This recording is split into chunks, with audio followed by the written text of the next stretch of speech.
ಏನ್ ಗೈಡೆನ್ಸ್ ಸಿಗ್ಬೋದು ಹನುಮಾನ್ ಗೈಡೆನ್ಸ್ ಧನುರಾಶಿ? ಇನ್ನು ಧನುರಾಶಿಯವರ ವಿಚಾರಕ್ಕೆ ಬಂದಾಗ ನಮ್ಮ ಹನುಮ ಕೊಡ್ತಾ ಇರುವಂತಹ ಮೆಸೇಜ್ ಯಾವ್ದಪ್ಪ ಅಂತ ಹೇಳಿದ್ರೆ, ಅಲೈನ್ ವಿತ್ ಯುವರ್ ವ್ಯಾಲ್ಯೂಸ್. ನಿಮಗೆ ಅಂತ ಒಂದು ವ್ಯಾಲ್ಯೂ ಇದೆ ರೀ, ಆ ವ್ಯಾಲ್ಯೂನ ನೋಡಿ ನೆನ್ಪಿಟ್ಕೊಂಡು ನಿಮ್ಮ ಪರ್ಪಸ್ ಏನಿದೆ, ನೀವು ಈ ಭೂಮಿಗೆ ಏನಕ್ಕೆ ಬಂದಿದ್ದೀರಾ ಅಥವಾ ಈ ಸಮಯವನ್ನು ಏನಕ್ಕೆ ಕಳೀತಿದ್ದೀರಾ ಅನ್ನೋದನ್ನು ನೋಡಿಕೊಂಡು ನೀವು ಕೆಲಸ ಮಾಡಿದ್ರೆ ನಿಮ್ಮ ವ್ಯಾಲ್ಯೂ ಹೆಚ್ಚಾಗೋದಕ್ಕೆ ಅವಕಾಶ ಇರುತ್ತೆ ಅಂತ ಹೇಳ್ಬಿಟ್ಟು, ಹಾಗೆಯೇ ರಾಮನ ಸೇವೆಯನ್ನು ಮಾಡಿ.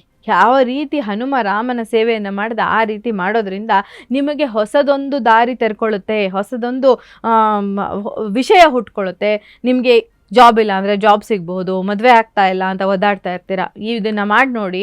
ಆ ಆಂಜನೇಯನ ನಂಬಿ ನಿಮಗೆ ಈ ಸಮಯದಲ್ಲಿ ಒಂದು ಹೆಣ್ಣು ಸಿಗೋದಕ್ಕೆ ಕೂಡ ಅವಕಾಶ ಆಗ್ಬೋದು, ಅಥವಾ ಗಂಡು ಸಿಕ್ಕು ಮದುವೆ ಆಗೋದಕ್ಕೆ ಅವಕಾಶ ಇರುತ್ತೆ. ಹಾಗೆಯೇ ನೀವು ದೇವರಲ್ಲಿ ಒಬ್ಬರಾಗಬೇಕು. ನಾನು ಏನೋ ಒಂದು ಮಾಡ್ತೀನಿ ಅಂತ ಅನ್ನೋದಲ್ಲ, ನಾನೇ ನನ್ನಲ್ಲೇ ಇದ್ದಾನೆ ಭಗವಂತ ಅಂತ ಹೇಳಿ ನಿಮ್ಮನ್ನು ನೀವು ಆ ಭಗವಂತನ ಕಡೆಗೆ ತಿರುಗಿಸ್ಕೊಳ್ಳೋದ್ರಿಂದ ನಿಮಗೆ ಸಾಕಷ್ಟು ಪಾಸಿಟಿವ್ಗಳು ಅಲೈನ್ ಮಾಡ್ಕೋಬೇಕು.